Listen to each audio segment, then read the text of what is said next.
وما أرسلنا قبلك إلا رجالا نوحي إليهم فاسألوا أهل الذكر إن كنتم لا تعلمون. بسم الله والصلاة والسلام على رسول الله وعلى آله وصحبه ومن والاه. Today we will go through the signs of each of the three types of al-kalam, the speech. The signs of nouns and the signs of verbs and the signs of participles are all different. So every one of them has its own signs differentiated from the other one. So basically we will learn how to differentiate between nouns, verbs and participle because each one of them has a specific sign, and there are loads of signs. Like for example, nouns has about 40 signs, but inshallah we will go through just few of them. The one which is simple and they keep coming all the time. We start with nouns, which are known by accepting tanween, definite article, the state of al-khafd or al-jar, or participle. So I give you four signs. The first one, which is the sign of tanween. Tanween, its definition is a noon with sukun that follows the end of the word when continuing reading. It is verbalized as the letter noon, but although it is not written, which is the two dhamma, the two fatha, and the two kasra at the end of the word, which are present only at the last letter of the word. You cannot find them in the middle or at the beginning. For example, kitabun, kitaban, kitabin.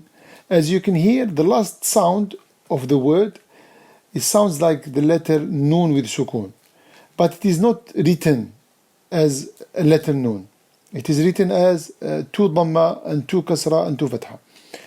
The second sign is the definite article, which is lam al-ta'rif, which is the alif and lam that is added to the beginning of the nouns.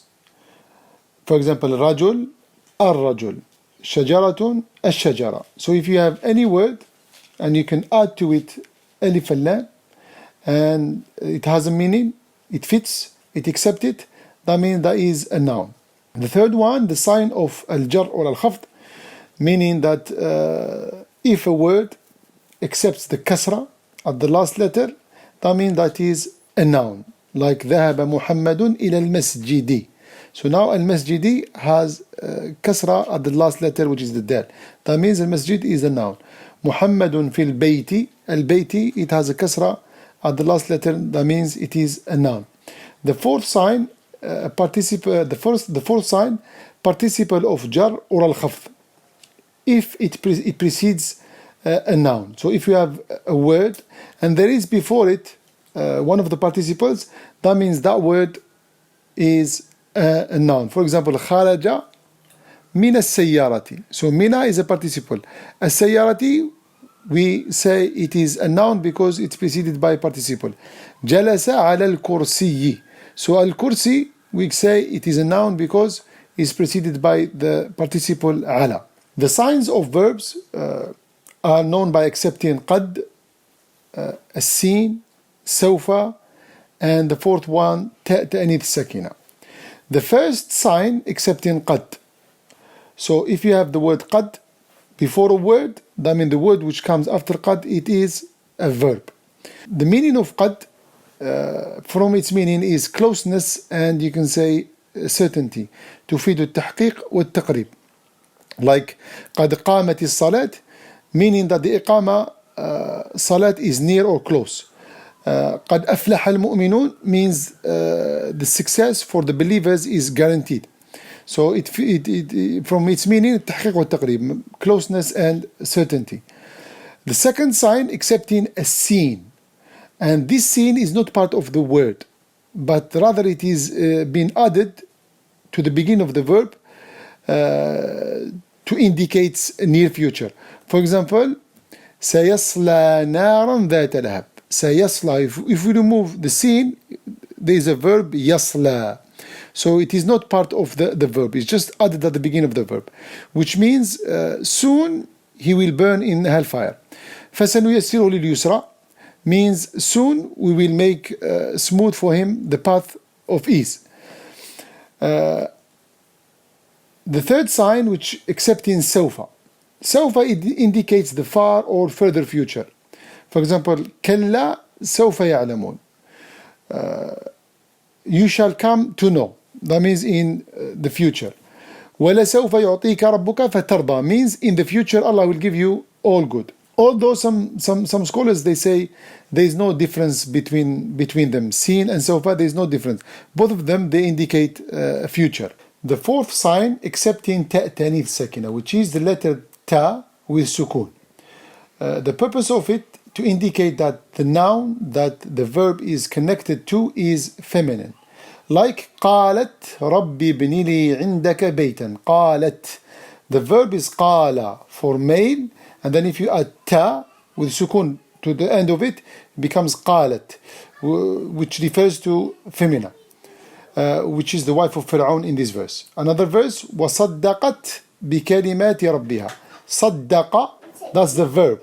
صدق, that's the verb. If we add ta with sukun to the end of it, it means the verb is referred to feminine, which is in this verse Maryam alayhi salam. The signs of participle has no sign, meaning it does not accept neither of signs of the noun nor the signs of the verb.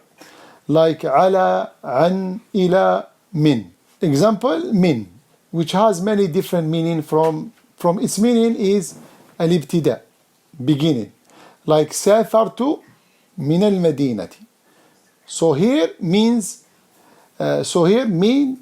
it means that the travel started from al-Madina.